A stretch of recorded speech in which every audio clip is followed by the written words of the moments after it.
Here in Scotland and around the world, people think of three types of projectiles: objects thrown straight down, objects thrown straight up, and the most common, objects thrown at an angle, making a parabolic shape.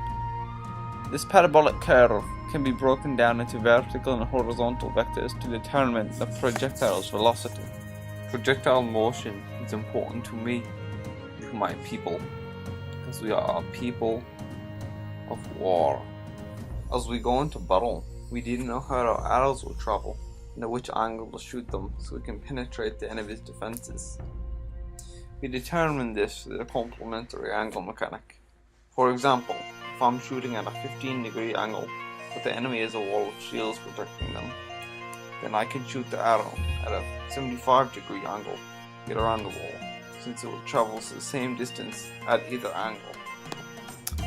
I guess that about does it for us. Thanks, time for you to take a trip into the future about 700 years and get to London. Well, I'd better be off.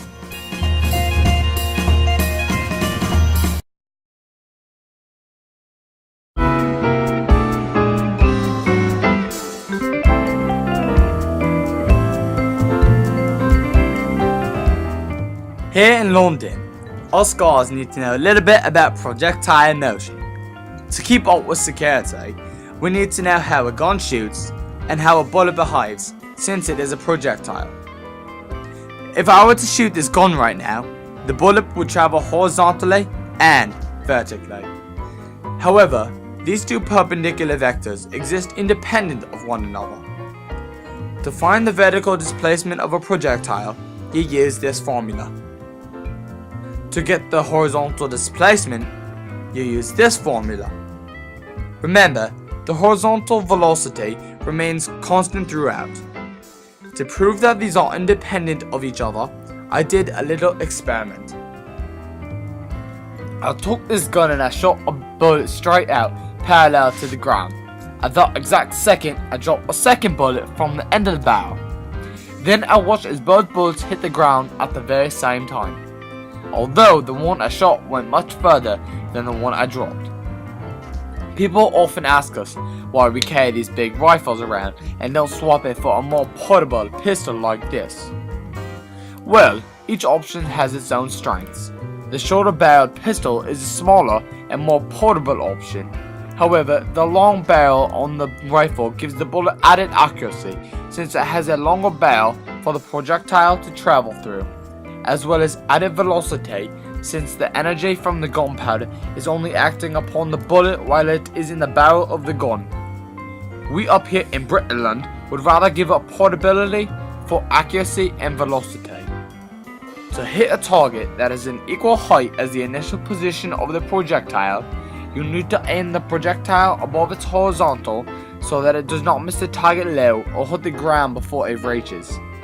To find the angle to aim it at, use this equation, where a is the magnitude or velocity of the vector, x is the distance between the projectile target, and theta is the angle. Now let's travel back in time to a great civilization that was more advanced in mathematics and physics than anyone else in the world at the time, the Mayans.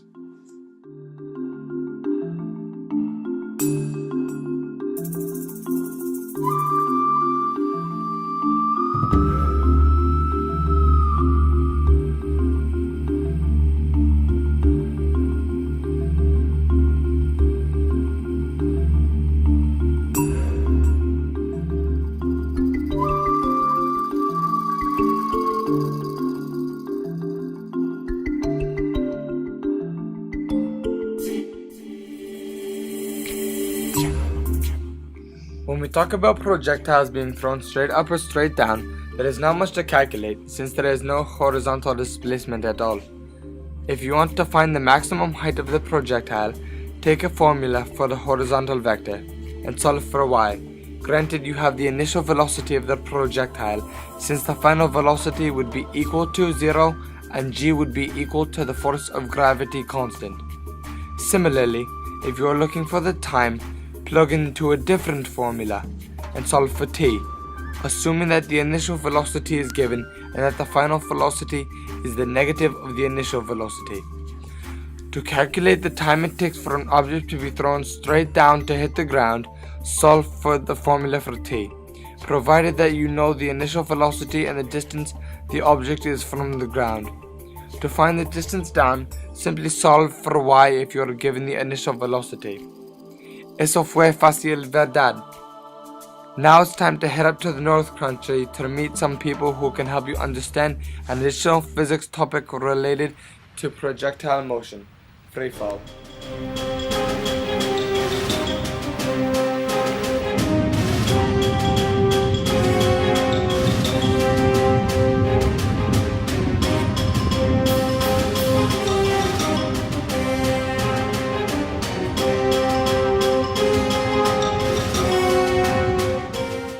Hello there. Since we Vikings are a people with slightly less use for projectile motion than the others you met today, we want to talk to you a little bit about freefall. Although many people think we're a moving settlement only concerned with pillaging, plundering, and leaving, that's not the entire truth. We also have a home that we protect very well. We usually fortify on cliffs so we have a height advantage over our enemies. Our favorite tools for defense are boulders that we drop off the cliffs onto the disadvantaged foes. To know how often to drop these boulders, since we usually like to wait for the one before to hit the ground before the next one goes over, we use the physics of freefall, since the boulders are not thrown with any initial velocity, they're just aided by the force of gravity. These equations are used to determine the velocity, time, or distance an object travels while in freefall. And that's basically it. We've all had a blast informing you about projectile motion and freefall.